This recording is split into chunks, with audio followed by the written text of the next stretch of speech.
bringing up reserves the next day once the seaborne landings had taken place.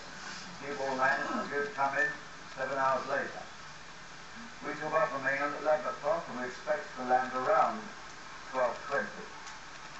We knew that half an hour after we landed, 2 brigades, 6 battalions of 650 each, of parachutists would land the other side of the Orme.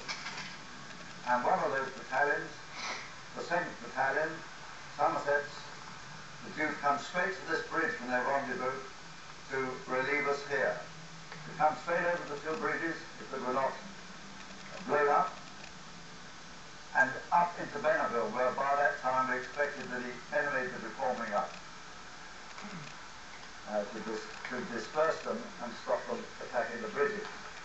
In my orders I've been told that I could expect an enemy attack with tanks and lorry infantry from the villages where Germans were billeted on the other side of the canal. And I could expect that attack to develop within an hour of landing. The earliest we could expect a parachute to get here was 2 hours. In actual fact, it took longer because it was a very dispersed landing.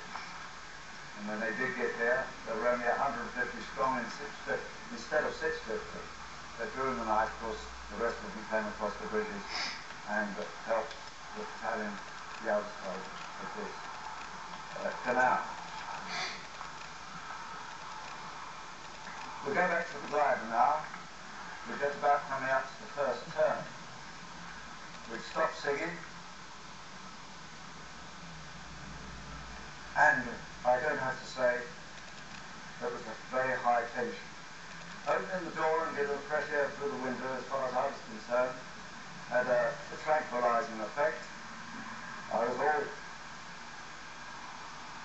tensed up as everybody else was, a bit scared. Everybody would admit they were a bit scared on occasion like that. But we've been training for this job this second month. We knew we were the first to land. We were very proud of that fact for the regiment. And that intention, that desire to get here and do the job and start ridding Europe of the Nazis overcame whatever fears we might have with it.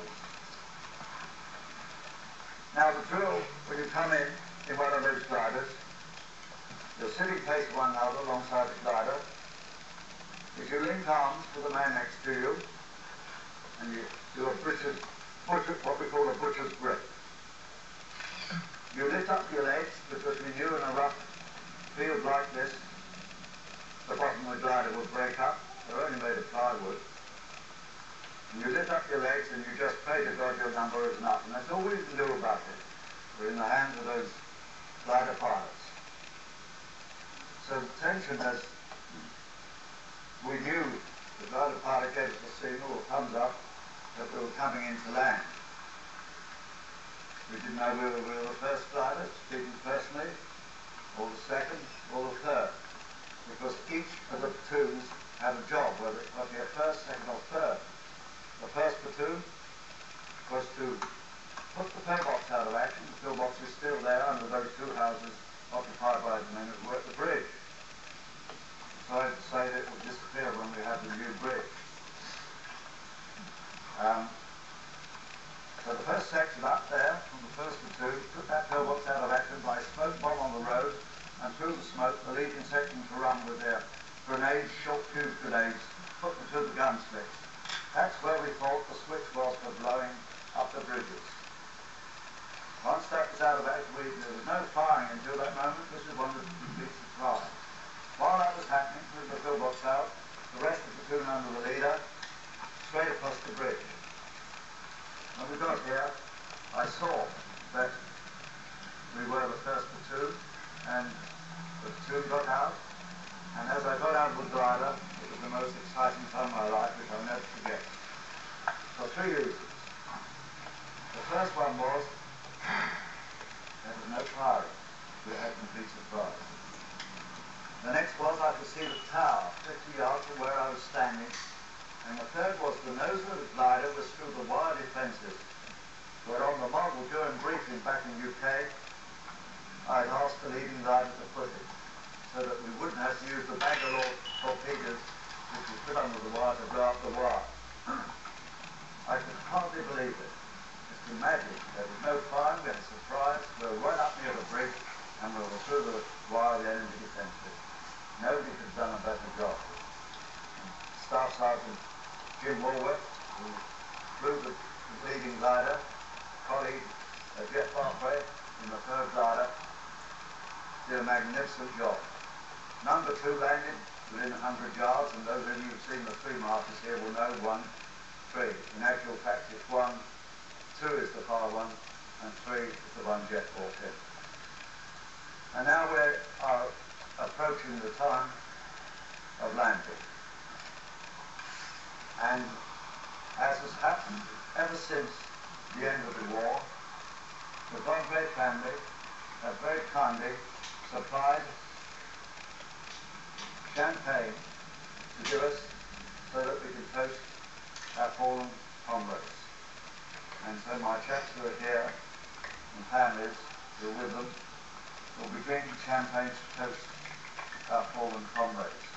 I might add that one of the things dear old George Gondray did on D-Day was to go down, as most of you know, into his garden and dig up over 100, just under 100 bottles of champagne to give them to the sick and wounded who were in a cafe which was turned into a first aid post. So if the Gondray girls could please start preparing the champagne, I will carry on talking and tell you that 3 platoons got here. They did the jobs we trained for. First one crossed the bridge, second one cleared up all the enemy defences, where we're standing now, or up really on the bank. There were very, very strong concrete trenches with bunkers where the men off duty, the enemy off duty were sleeping. There were sentries on the bridge, and earlier today I saw one of those sentries. He was here, a man named Helmut Rummer. He might even be in the crowd now, I don't know.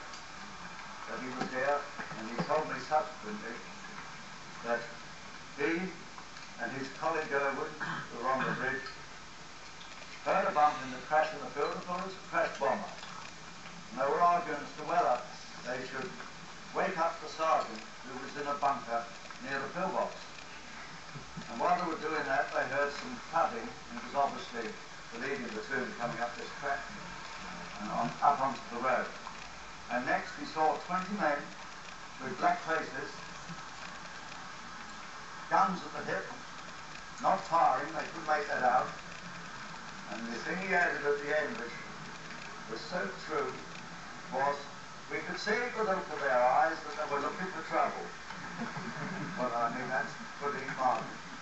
Now, has everybody got the glass? Right. Hang on.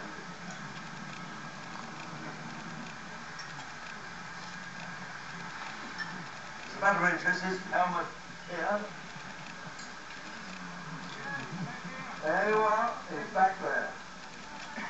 Isn't that marvelous? You know, at the front.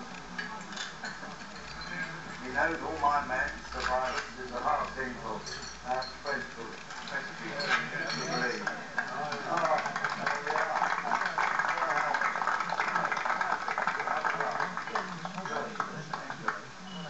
Well, this is how it should be, of course. We're enemies no longer. The war is over, thank God. We haven't had another one. And please God, we don't have another. All ready? No.